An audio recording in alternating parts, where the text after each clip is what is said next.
தஞ்சை மாவட்டம் செல்லப்பன்பேட்டை பகுதியைச் சேர்ந்தவர் முருகானந்தம். முதலில் இவர் நெல் விவசாயம் செய்து வந்த நிலையில் அதில் அவருக்கு பெரிதும் லாபம் ஈட்ட முடியவில்லை. இதனால் தனக்கு சொந்தமான இடத்தில் மாற்று பயிராக மரவள்ளி, அரைக்கீரை, முளைக்கீரை, தண்டுக்கீரை, சின்ன வெங்காயம், மணத்தக்காளி, கடலை, உளுந்து உள்ளிட்ட பயிர்களை இயற்கை முறையில் செய்து வருவதாக முருகானந்தம் கூறுகிறார்.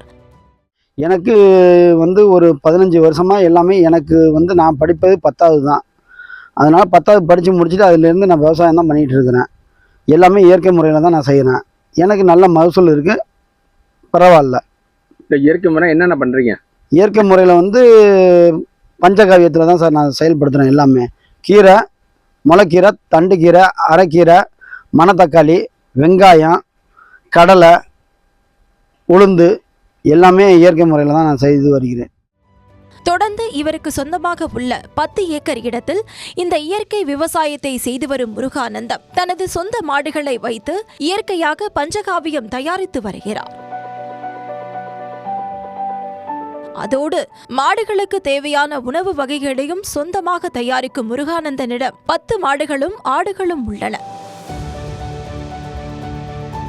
பஞ்சகாவியம் தயாரிக்கும் முறைக்காக மாட்டின் சாணம், கோமியம் மற்றும் இயற்கை பொருட்களை கொண்டு இயற்கை விவசாயம் செய்து வருகிறார். இவர் தனது விவசாயத்திற்கு ரசாயன உரங்களை முற்றிலுமாக பயன்படுத்துவதே இல்லை என்று கூறப்படுகிறது. ரசாயன உரங்களை பயன்படுத்துவதால் கீரைகளின் வளர்ச்சி குறைவதாகவும் அதில் இருக்கும் சத்துகள் குறைவதாகவும் முருகானந்தம் கூறுகிறார்.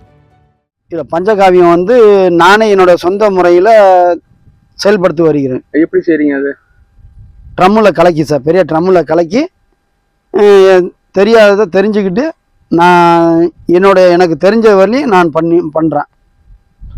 பூச்சி இல்லாமல் நல்லா ஆரோக்கியமாக நல்லா இருக்குது. இப்போ சாப்பிட்றதுனால என்ன பலன் உண்டு? நல்லா ஆரோக்கியமாக நல்லா இருக்குது, செடி நல்லா வளருது, மக்களுக்கும் சேல்ஸ் அதிகமாகுது. பரவாயில்ல, சாப்பிட்டுட்டுன்னு திரும்ப மக்கள் நிறையா நீட்டாக தான் வாங்குறாங்க. நான் எங்கே நேரடியாக கொண்டு விற்கிறேன்னா அங்கே மக்கள் அதிகமாக என்கிட்ட உற்பத்தி அதிகமாகுது, பார்த்துட்டு நல்லா இருக்குன்னு மக்கள் தானே தேடி வர்றாங்க. தொடர்ந்து இயற்கை முறையில் வளரும் கீரைகள் நன்கு வளரவும் அதிக மகசூல் கிடைப்பதாகவும் கீரைகளை அதிக அளவில் பொதுமக்கள் இவரிடம் வாங்கிச் செல்வதாகவும் அடுத்தடுத்த முறையும் இவரையே தேடி வாங்குவதாகவும் இதனால் தனக்கு வியாபாரம் அதிகரிப்பதாகவும் மகிழ்ச்சி அடைகிறார் முருகானந்தம். சார், ரசாயன உரத்தில் எப்படின்னாக்கா சாப்பிட்டு பார்த்துட்டு மக்கள் கீரை டேஸ்ட் இல்லை, நல்லால, அதனால இது நல்லா இருக்கு அப்படின்ட்டு இதை தான் விரும்புகிறாங்க மக்கள். சந்தையில் அம்மா வார சந்தையில் நான் கொண்டு நேரடியாக விற்பனை பண்ணுறேன். வியாபாரியும் என்னை தேடி கொண்டு வருகிறாங்க, அவங்களுக்கு நான் கொடுக்குறேன். எல்லாருமே என்கிட்ட வாங்குறவங்க வியாபாரியும் சரி, இல்லை சந்தையில் அம்மா வார சந்தையில் கஸ்டமரும் சரி நல்லா இருக்குன்னு என்கிட்ட தான் வாங்குறாங்க. சேல்ஸும் நல்லா இருக்குது. இயற்கை விவசாயத்தை நம்பியவர்களை இயற்கை விவசாயம் கைவிடாது என்பதற்கான சிறந்த உதாரணமாக முருகானந்தம் திகழ்வதோடு பலரையும் இயற்கை விவசாயத்திற்குள் இழுப்பதற்கான ஊந்துகோலாகவும் இருந்து வருகிறார்.